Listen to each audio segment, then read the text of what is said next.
So what Shivani and her team at Thaler are doing is really amazing and inspiring, especially when you think about what's possible in the developing world with sophisticated and even really simple technologies. And there's really no other place shining a light like we are on entrepreneurs like these and ideas like these and really helping them to make an impact. And this is part of what makes MIT such an exceptional community. I mean, Dean Schmidtlein was talking about this earlier. So in the brief time that I have, I'd like for us to take a moment to reflect upon what it means to be a part of this MIT community, whether you're an alum or a corporate sponsor or a donor, or even if this is your very first MIT event. So what better way to do that than with a really short story from the Infinite Hallway. So a few years ago, in a previous role that I held at MIT, I worked with undergrads. I was visiting a core material science class, 3012, for any familiar with the MIT lingo. And the professor walked into the lecture hall, 10-50, and told his students that he'd overheard some of them complaining that they hadn't been told what the midterm was going to cover.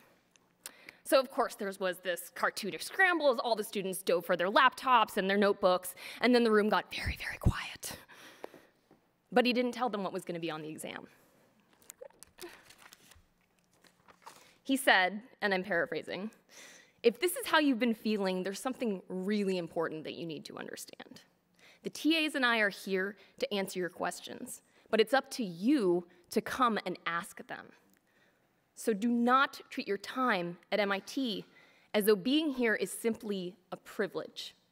Yes, you are privileged to be here. You have access to the best resources and the best people in the world, and they're all here to help you do really great things.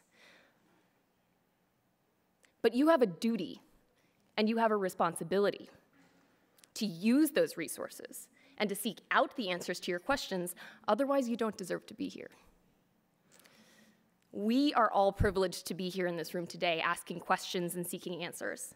But access to this level of conversation would not be possible without your help. And quite frankly, that means financial support. We need your help to throw events like this one, bringing together the top minds in the field to push the conversation forward. We need your help to keep our research on the frontiers of the digital economy going and growing.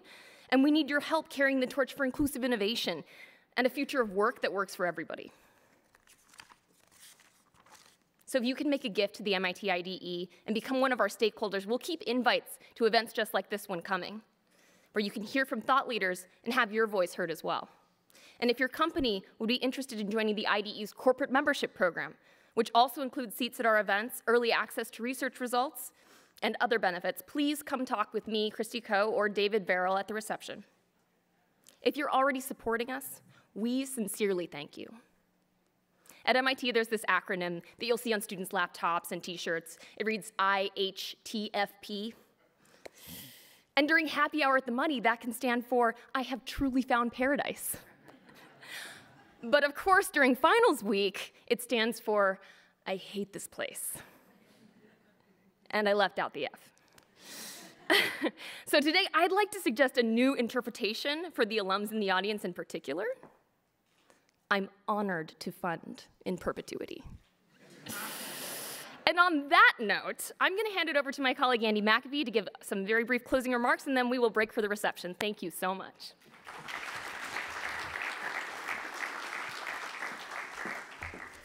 All right, I realize that I'm the only thing standing between us and a drink on a Friday afternoon, so I'm going to keep this short. First of all, I just want to thank you all for coming out here in Rochester, New York. And being part of this day. I have two responsibilities to wrap us up. Number one is to say a couple final thank yous, which are critically important. And then I want to try to summarize this entire day, talk about a high wire act. In particular, I want to thank Chris Schaefer's staff from External Relations for putting this day on. And Patsy Thompson and Haley Lamson were instrumental in making this happen and making it flow as smoothly as it did. We are super grateful. And I want to echo something Eric said at the start of the day. David Verrill has been a close colleague and a dear friend ever since we started this journey with the IDE and its predecessor organization. And in the past couple years, the circle of people who are making this happen has expanded to include folk like Susan Young and Christie Coe. None of this would be possible. None of this would be anywhere near as good without you. We are deeply grateful and thank you. So thank you guys. Please give them a hand.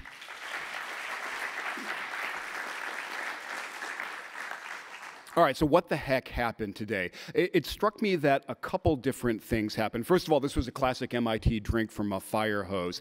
And there were a couple instances. Was I the only one that was feeling a bit of a case of whiplash at a couple different points throughout the day? So the whiplash to me was fascinating because we do not believe in viewpoint monoculture, and I think that was very much on display. And we also had this really interesting mix of good news and bad news. So I want to try to summarize the whiplash that we went through and the good news and bad news that we heard. We started the day with Eric's opening keynote and then that initial fantastic panel on machines learning and AI and what they can do these days. And the challenging news that we heard is the machines are getting good at a lot of things that we used to rely on human workers to do, and that's going to bring some challenges to jobs and tasks around the economy. The good news that we heard on that front, though, and this came through in the video that Eric showed about the machines playing Breakout, is that the machines are lazy and they will look for shortcuts just like humans do. That might give us an opportunity for a leg up. Then for me, the first episode of Real Whiplash kicked in, where we had a panel and then a fireside chat. The bad news from the panel was that there are big sections of the workforce and big sections of the economy. We kept on hearing the word anxiety associated with those. The good news is that things are great in Elkhart, Indiana, and I think we should welcome that. There was a little bit of an oasis from the whiplash after lunch with the financial services panel, where the bad news that we heard was that the blockchain and cryptocurrencies are such a wide open frontier that it could really be fertile ground for terrorists and scammers and bad actors of different kinds. The good news that we heard is that it's now incredibly easy to send $5 to Brian Moynihan, and I think we should all be grateful for that. The whiplash then kicked back in on our second panel on biases, and then the last two, the chat and the keynote that we heard. On the panel, the bad news that we heard is that our human wisdom and warmth and empathy and judgment are being overwhelmed and replaced by badly biased and kind of way too powerful algorithms, and that presents some real problems for us. The good news is that Ariana Huffington actually offered a solution to that to us. She will send us an algorithmically generated summary of our downtime and an algorithmically generated tweet out to people. So that's going to help out with this.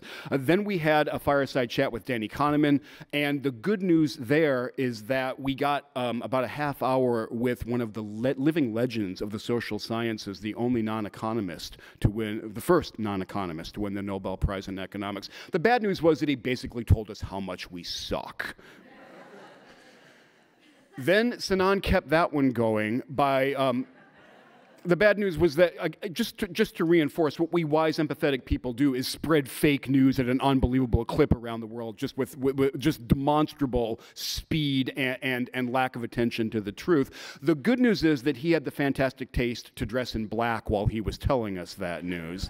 Then, in an unambiguously up note, the key to presenting a good conference is to end on an unambiguously good note. And I don't have any bad news to share with us. What Shivani told us about was just this stellar example of bringing technology and algorithms and machines together to people to provide greater inclusion to a large, underserved, vulnerable group of people around the world. I think that is a fantastic note for us to have a drink on. Thank you all so much for coming.